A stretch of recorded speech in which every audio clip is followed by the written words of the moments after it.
Bueno, buenos días, buenas tardes o buenas noches. Mi nombre es Uriel Altinier. Soy técnico en lo que sería la producción de imágenes y el día de hoy se me ocurrió hacer un video hablando de algunas terminologías básicas dentro del área. Este video estaría dirigido a personas que son estudiantes de radiología o aquellas que se encuentran dentro del ámbito de la misma. El objetivo es tratar de comprender dos conceptos y es por qué a una tonalidad más blanca, más blanquecina en una imagen se le da el nombre de radio opaco y por qué a una tonalidad más ennegrecida, más negra en una imagen se le denomina con el nombre de radio lúcido. Estos dos conceptos de radio lúcido y radio opaco son los que quiero hablar y tratar de comprender en este video para entender la imagen. Estaría bueno empezar un poco hablando de la historia, de dónde viene, de dónde surge, de dónde nace todo esto. Es así, allá por los años 1800 hubo un físico alemán cuyo apellido es bastante conocido dentro del ámbito. Estoy hablando de Röntgen. Röntgen quiso contribuir a unas investigaciones que se estaban haciendo en torno al descubrimiento del átomo o tratar de describirlo, y lo que hizo es que se consiguió un tubo de Kroken, un tubo de rayos catódicos. Este tubo contenía tres elementos fundamentales: un cátodo, donde se generaba el flujo de corriente elevada, y un ánodo y un gas dentro de un tubo de vidrio que se decía que estaba al vacío, pero en realidad después tomó un nombre de un gas a baja presión. Bueno, lo que sucedía es que al brindarle un flujo de corriente elevada al cátodo, producía ciertas partículas que iban en dirección al polo opuesto, al ánodo, y se veía como se producía un efecto de fluorescencia, donde se tenía un haz con un color verdoso. Ya se había investigado anteriormente, bueno, el efecto este de fluorescencia. Entonces, luego de estas varias semanas experimentando y tratar de contribuir a esa primera causa, hubo un experimento donde él lo que hizo fue su laboratorio ponerlo en plena oscuridad, tapar ese tubo de rayos catódicos para ver qué sucedía. Y lo que notó es que a varios metros de distancia del tubo, él tenía una pantalla de platino cianuro de bario, que esa pantalla estaba relacionada a investigaciones anteriores que él había hecho con esto de la fluorescencia. Se tenía con un tono azul verdoso. Y él pensó, ¿qué onda con esto? Acá está sucediendo algo que yo no veo entre el tubo y la pantalla, que hace que cambie de color. Estas pantallas internamente lo que tienen son ciertas partículas que al ser expuestas a luz UV, en ese momento se experimentaba con luz UV ultravioleta, excitaba las partículas internas de la pantalla y la exponía ante el ojo humano con esta iluminación de azul verdoso, donde luego se describió el efecto de fluorescencia. Entonces él notó exactamente lo mismo, que cuando el tubo estaba en funcionamiento, la pantalla se teñía de un color igual al que si estuviera expuesta a la luz UV o a una luz visible, vamos a decirlo así. Entonces, como esto no era así, él entonces ahí dijo, acá hay algún tipo de luz, como decía, que no veo, que está haciendo que la pantalla cambie de color. Y es ahí cuando sus experimentos fueron avanzando, él fue haciendo distintas cosas con el tubo y esta pantalla, hasta que en un momento él lo relacionó con la fotografía, que cuando una placa fotográfica de la época era expuesta a luz visible, digamos, tomaba ese color, hacía ese proceso de fluorescencia. Y él lo relacionó porque la pantalla de platino cianuro hacía más o menos lo mismo. Entonces, tras el avance de su experimento, fue y buscó una placa fotográfica para ver si pasaba esto que mencionábamos. Y claramente pasó exactamente lo mismo que con la pantalla. Las partículas que tenían las placas fotográficas de la época eran haluros de plata. Físicamente lo que sucedía era que cuando se exponía esa placa a una luz, digamos luz visible, a un foco, por un tiempo determinado, por un tiempo prolongado, los haluros de plata que componían la placa fotográfica se ionizaban y se descomponían en partículas distintas que eran iones de plata y electrones que quedaban atrapados dentro de la placa fotográfica. Todo esto ya estaba descrito, ya se sabía, ya estaba estudiado más o menos en los años donde Röntgen empezó a descubrir casualmente los rayos X. Cuando él en su experimento toma una placa fotográfica, ve exactamente lo mismo. ¿Y qué es lo que dijo? Bueno, voy a someter esta placa fotográfica a un proceso de revelado de la época, a un proceso de revelado y luego fijado.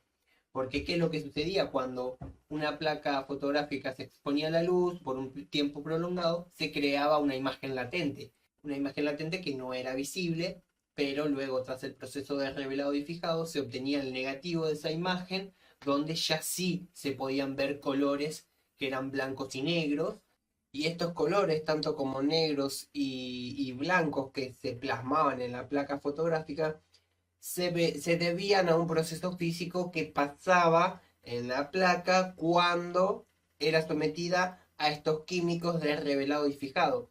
¿Qué era lo que sucedía? Que estos químicos, tanto del revelado como el fijado, actuaban como un agente reductor. Estos ya son conceptos de química, pero actuaban como un agente reductor ante los iones y electrones que se encontraban eh, retenidos o que se encontraban ahí formando la imagen latente en la placa fotográfica. Las partículas de iones de plata y electrones, luego del proceso de revelado y postfijado, ahora se transformaban, luego de interactuar con estos químicos, se transformaban en otra partícula, en otro elemento, mejor dicho, que era plata metálica. Y ese elemento era el que quedaba definitivamente en la placa fotográfica, dando un resultado eh, de esto de blanco y negro, donde las zonas eran más negras, era porque mayor luz le había llegado, y en donde las zonas no le había llegado tanta luz, por ahí había concentraciones de plata metálica, pero en menor proporción. Por eso lo que quiero que entendamos, que quiero que les quede, es que de donde más luz, más radiación, podemos decir, había llegado a la placa, posteriormente más negro se iba a ver. Donde menos luz o menos radiación le había llegado a la placa, más blanco se iba a ver. Obviamente dependiendo ya del espesor y la densidad que se le ponga, del objeto que se le ponga adelante, ¿verdad? Pero bueno, esto es lo que quiero que comprendamos de esta analogía con la fotografía. ¿Para qué? Para que podamos dar paso a lo que es la radiología, que no es tan distinta a esto.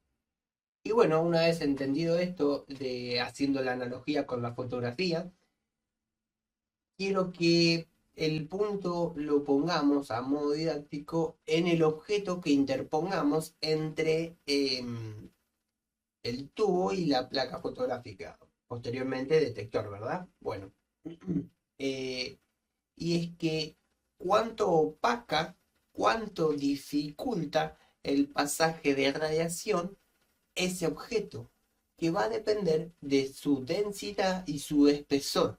Cuanto más denso sea, más espesor tenga, mayor dificultad le va a dar a estos rayos de atravesarlo.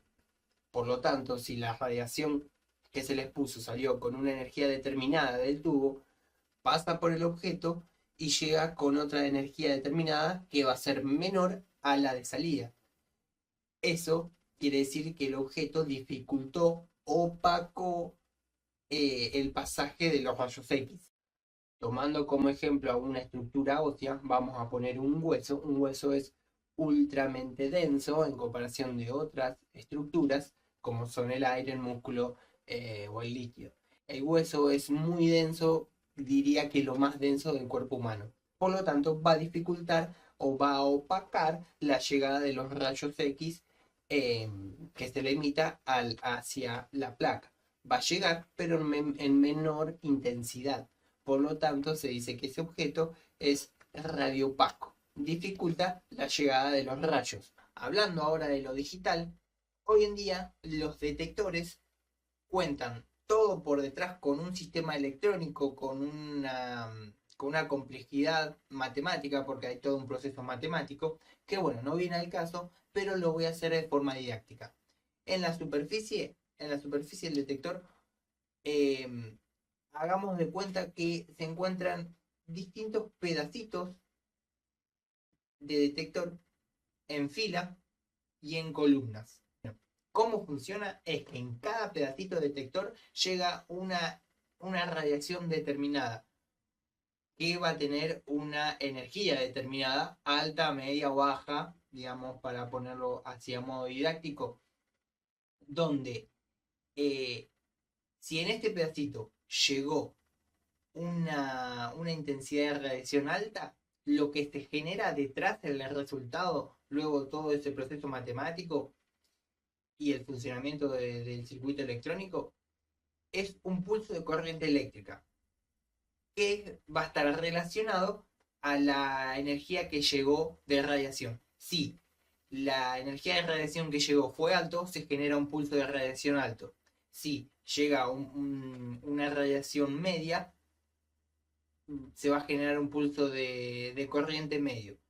Y si llega una radiación baja, debido a que hubo una interacción con algún objeto, el pulso de corriente que se genera va a ser bajo.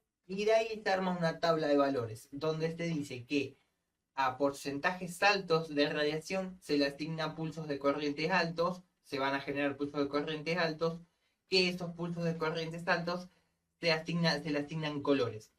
A los pulsos de corriente más elevados se le asignan colores negros y a los pulsos de corrientes más bajos, quiere decir que llegó una energía de radiación baja, se le asignan colores blancos. Y así se forma toda una escala, toda una tabla de grises que van desde el negro hasta el blanco, pasando de un negro más clarito, hasta llegar al gris, gris más clarito, hasta llegar al blanco, blanco, blanco que conocemos.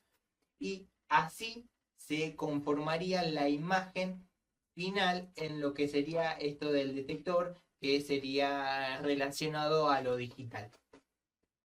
Espero que le haya gustado el video. Esto fue como un poco el concepto y lo que hay detrás de estas dos terminologías. Y bueno, nada, cualquier cosita me pueden dejar en los comentarios que yo les voy respondiendo y espero que les haya servido.